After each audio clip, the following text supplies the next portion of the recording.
So after Halloween 2, they were saying, alright, we've done what we can with Michael. Let's move on to anthology stories. Halloween 3. That didn't turn out so well, so they're like, alright, we'll bring him back to Michael Myers, what's gonna work.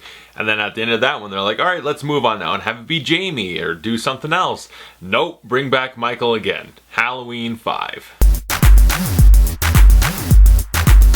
Halloween 5, The Revenge of Michael Myers, stars Donald Pleasance, Danielle Harris, Ellie Cornell, Beau Starr, Wendy Kaplan, Tamara Glynn, and is directed by Dominique Othernin-Girard.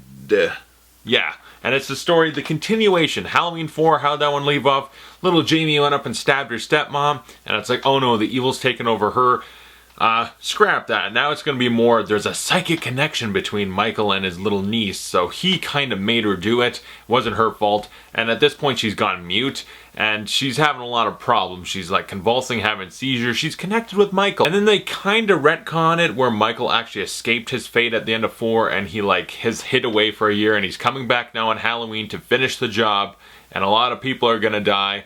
And it's kind of just a lot of the same stuff we got from number 4. These two movies, they blend together a lot. I saw these both, not at a young age, but when I was like maybe 13 or something. I remember having rented both of these one weekend, and I just watched through them. And even as a younger kid, I was like, those weren't very good. I still had logical issues, but they blend together in my memory. So going back, it's like, when does the elevator laundry chute thing happen? Which movie is that? Which one has the barn party? Which one has the thumb in the forehead? They kind of blended together for me because it's the same movie done twice over. Michael's trying to kill his niece, and there's not a lot of difference between the two movies, to be honest. And let's talk about differences real quick. What's the difference between Halloween 4 and this one? I'll say it right now. The filmmaking quality and style is better in this movie. It seemed like the director came in and let's try have a good movie, a good looking movie, a more well-made movie. Michael's not going to suddenly be blonde for 4 seconds.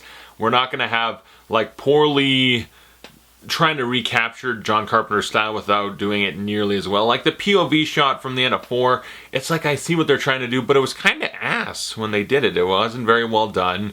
And overall, it's just a poorly made movie. This one at least seemed like it was competently made. The filmmaking behind it was good. It's not standout amazing, but it's competent and does its job.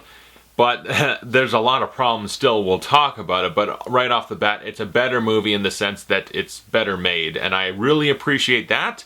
But yeah, they blend together. It's the same thing again.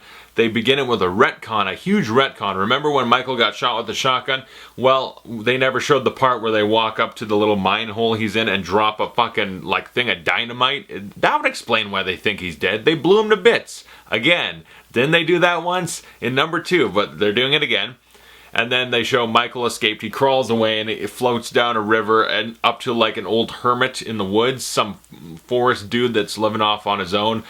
And he comes up and he just drops. It's like Halloween's over. He's going to be an empty vessel that just lays there for a year until Halloween. Which is a neat idea. When it's not Halloween, he has no purpose to life. So he's just going to lay there, not move. But it would kind of make you think, why doesn't the human being die? Is the guy feeding him? Is Michael crapping his pants? What goes on with the physical body, I don't know, but he just stays there until Halloween, then he comes back to life. I do like that idea. I think that's neat. If we gotta embrace the fact that at this point these are sequels that are just gonna milk Michael for all he's got and to just continue it, it's that little idea is nice. And there's a thing or two else here that I like, but there's a lot I don't. It's better than the number 4, but it's still not good, and we'll talk about why. It's a double feature of poop in a way, because this movie, a lot of problems. Can we get into it? First off, Jamie, the performance, she's still a good actress. Little Danielle Harris still really conveys terror, but she doesn't get a lot to do for most of this movie because she's convulsing because she's connected to him and is just mute the whole time. So it's just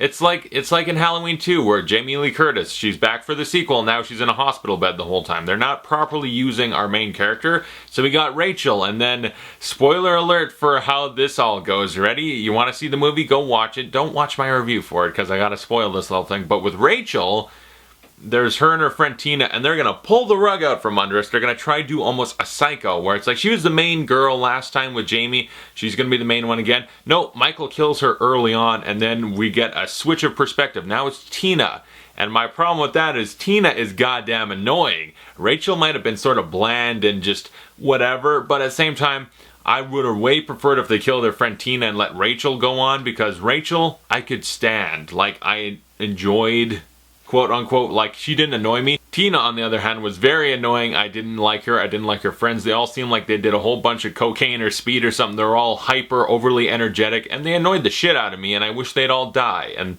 thankfully they all do, but not soon enough. Poor Danielle Harris was the only good actress in this again. Like, Donald Pleasance is okay, but he's hammy, over the top. It's just like, he's a shadow of what he used to be in these movies. He, like in the first one, and even arguably the second one, he was an enjoyable presence, and now it's just kind of like a sad reminder of what used to be awesome. So yeah, but Danielle Harris is good. Like, all the side characters, Tina and her friends, annoying as shit. There's these bumbling cops that, you know how to know they're incompetent? The music has like clown music. Boop, boop, doop, boop, doop. Like, very obvious. Like, am I watching Baby Geniuses? What is with this musical cues for these cops? It was so over the top, like, we're doing this right now? We're doing this? And speaking of Tina's friends, there's a dude that's like a 35-year-old Fonzie, and I was like, why? What is this? This isn't Happy Days. Get this fucker out of here. Are we in Greece right now? Why is this dude here? And, God, that guy. What the fuck was that about? They got rid of him quick, at least. Really, this movie and part 4 have made me really rethink my opinions a little bit on 2 and 3. Because it's like, 2, I gotta write them an apology card. I gotta write them a letter like, I'm sorry. Yes, you were sort of a generic slasher, but there was still a lot more passion, integrity, and art than there was in these ones. And 3... Now listen, I don't necessarily hate 3. I think it's a bad movie. I think construction-wise, writing, tones being inconsistent, all that stuff, it's a really bad movie, but it's still, I respect and kind of enjoy on a very guilty pleasure level. They tried something different, crazy, wild, and out there. Okay, but they're just going for the slasher movie. This might as well have been Friday the 13th. They could have switched Michael's mask for a Jason mask, and it would have worked as well, because he's like in the barn, he's killing people with like, gardening implements, and what are those things you use for like stabbing hay? I don't know words right now. The hay stabbing thing. Like, okay, we sort of like Jamie, but it's all about Michael, and like, who are these annoying people he's gonna kill? And they're all annoying, so in that way I kind of enjoy it. Like, fuck these people, Michael, go get them. And he does. But it's just like any other slasher. It's like Jason, it's like any other generic one, where I got bored. I admittedly was kind of very bored during this. There is one scene though that actually stood out and went like, there is something to this. There is, like in 4, there wasn't a scene where I was like, you gotta watch the movie to see this scene. There's no standout scenes. This one actually does. I would say watch Halloween 5 just for the scene. Michael is chasing Jamie. That's in the climax. It's a big chase throughout, I believe it's the old Myers house. Jamie's hiding in a laundry chute and Michael's trying to get her, and she's like falling down all the way to the bottom, and then she's trying to climb back up and he's trying to stab her. Like, it was very intense and kind of freaky. It was like, this is actually a well-constructed, good scene with a lot of tension and terror. There's no real fun to this movie, and that's a problem. Like, if it's a generic slasher, when they're fun, they're easier to get through, and you might enjoy them more when there's a level of fun to it. Because this has no fun, really. It's not a fun movie to watch. It has one really good scene, that intense scene. But there's a lot of sequel bait to this. This movie ends on just a big old plate of sequel bait. And they have this dude, this mysterious man in black wandering throughout the movie. And it's like, who's this fucker now? It's part 5 and now we have this mysterious dude. And there's this tattoo on his hand and Michael's wrist, I guess it was. It's like, what is this? It's all just set up for part 6. And admittedly, the writers of this one admitted, it's like the producers wanted us to like set it up and all this for a sequel, and we didn't know what it was about. That was going to be their problem. We just put it in the movie. They admitted, here's a bunch of bullshit. We don't know where it's going to go. It's whatever. And I think 4 and 5 pretty much blend together, but I will say this is a better movie. The filmmaking quality was a little bit better, even though we had way more annoying characters. It's a better made movie, even though it has shitty sequel bait and bad writing. But like from a filmmaking standpoint, better shot, better looking movie. It felt more close to the first 3. 4 really didn't. And then that was a really good scene. The laundry chute scene was very intense and horrifying. That was a good scene. So this is an improvement on 4, but it's not by a lot. It's not a great movie still, but it's an improvement. I didn't hate this one. 4 pissed me off and upset me with its logic. This one's just, it's a more rote slasher. It's getting closer to like part 2, but there's still bad stuff, but a really good standout scene. I gotta credit. It was a standout scene, and I was bored, but overall, it's a better movie than 4. I would give Halloween 5, The Revenge of Michael Myers, a D. Eventually, we'll talk about another good Halloween movie. I don't want to spoil which one it is, but next we got Halloween 6, The Curse of Michael Myers, and